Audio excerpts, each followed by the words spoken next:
Good morning everyone, আমি কস্তুরী। আমার blog Kolkata two আয়ারল্যান্ডে তোমাদের সবাইকে স্বাগত। আমি আর দেবমাল্য আজ চলেছি স্লাইগো কাউন্টির উদ্দেশ্যে। আমাদের যেতে প্রায় সময় লাগবে 3 ঘন্টা মতন। লম্বা পথ, গাড়ি করে যেতে যেতে চোখ জুড়িয়ে যাচ্ছে আয়ারল্যান্ডের চিরচেনা সবুজের ল্যান্ডস্কেপ দেখে। আর চোখে পড়ছে ছোট ছোট পাহাড়। উফ, কী যে সুন্দর লাগছে।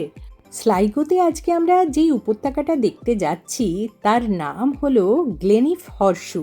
শুনেছি এই উপত্যকাটা নাকি অসম্ভব সুন্দর। তোমরা হয়তো দেখতে পাচ্ছ ওই দূরে যেটা দেখা যাচ্ছে, যেই পাহাড়ে ঘেরা উপত্যকা, ওইখানেই আমরা যাচ্ছি। রাস্তার প্রতিটি বাঁকে যেন নতুন কিছু দৃশ্য চোখের সামনে ভেসে উঠছে, আর আমি সেই প্রতিটি সুন্দর মুহূর্তগুলোকে ক্যামেরা বন্দি করে এগিয়ে চলেছি। আমার মন খালি ব্যাকুল হয়ে উঠছে জানো তো। আর ভাবছি কখন আমরা ওই জায়গাটায় মানে মূল ভিউ পয়েন্টে পৌঁছাবো আর সেই বিখ্যাত হর্ষু উপত্যকার প্রকৃতির অপরূপ সৃষ্টিকে নিজের চোখে দেখে উপভোগ করব। আমরা পৌঁছে গেছি। অসম্ভব সুন্দর জায়গা। আমি কি বলবো, সত্যি এত ভালো জায়গা এসে বেশি কিছু বললে পুরো ব্যাপারটাই মাটি হয়ে যায়। উপভোগ করতে হয়, উপভোগ করছি আর তোমাদের জন্য ক্যাপচার করছি। দেখতে থাকো।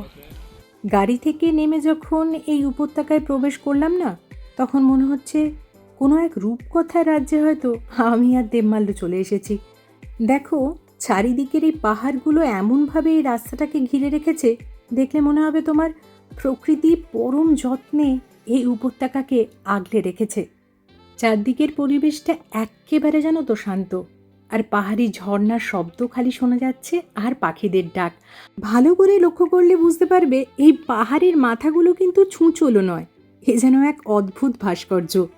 আর পাহাড়ের ঢাল বেয়ে যে সবুজ ঘাসের আস্তরণ নেমে গেছে, কখনো দেখো মেঘের ছায়ায় খুব কালচে সবুজ লাগছে, আবার পরক্ষণেই সূর্যের আলোয় পান্না পাথরের মতো চকচক করে উঠছে।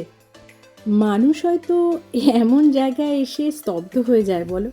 মনের ভেতরে একটা অদ্ভুত রকম ভাব কাজ করে, যেটা এখন আমার করছে। কি বলবো তা সত্যিই বুঝে উঠতে পারছি না।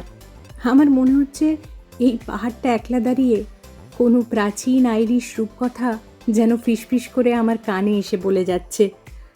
আমি যেন তো দূর থেকে দেখতে পাচ্ছিলাম অনেক ভেড়া পাহাড়ের গায়ে ঘুরে বেড়াচ্ছে।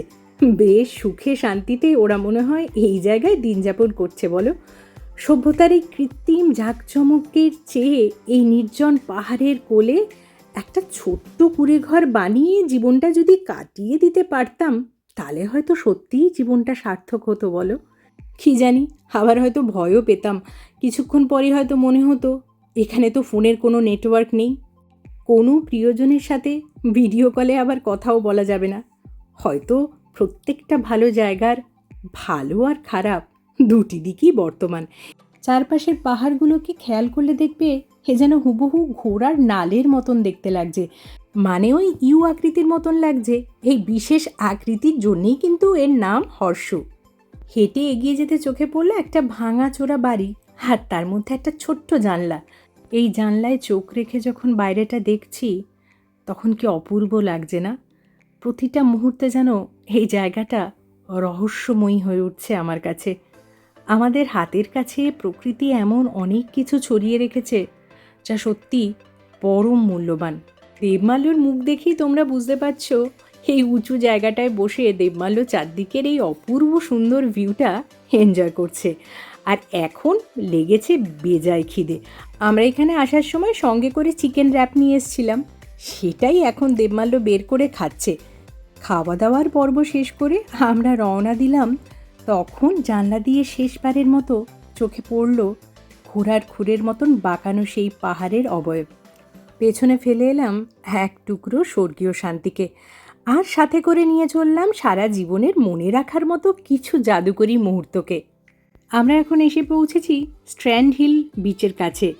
এখানে আমরা কিছুক্ষণ সময় কাটিয়ে তারপরে একেবারে বাড়ির দিকে যাব।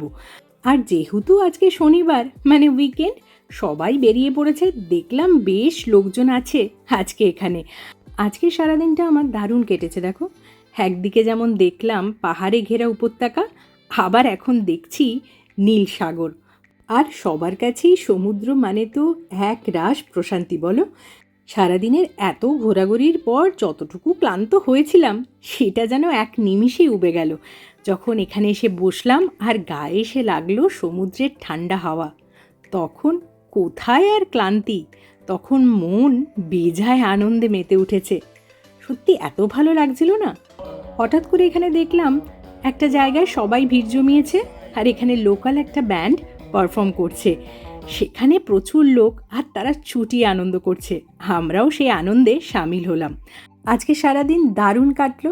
আজকের মতো আমার ব্লগ আমি এখানেই শেষ করছি। তোমরা সবাই খুব ভালো থেকো। খুব শিগগিরই নতুন আর একটা ব্লগ নিয়ে তোমাদের সামনে হাজির হব।